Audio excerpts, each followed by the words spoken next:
చేసేటట్టున్నాను ఇదే ఖర్చు చేయించడం శంకర్ మన వాళ్ళు లేట్ కదా అందుకు ఇచ్చాను. మంచి పని చేసి చేప అంతా ఒక ఎత్తు ఇంకా ముక్కు ఉంది కదా దాని మీద బాగుంటుంది. అలా ఆగితే సొంతంలో వస్తుంది దాని దుమ్ముగా ఇప్పుడు మన ఇందాక అడిగి ఇస్తానన్నాను.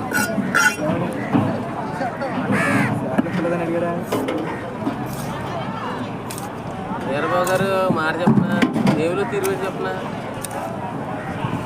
మనం చిన్న చిన్న వ్యాపారస్తులు మనం గుడ్డోళ్ళు నీకు ఇక్కడ స్వర్లో తిమింగలాలు చాలా ఉన్నాయి.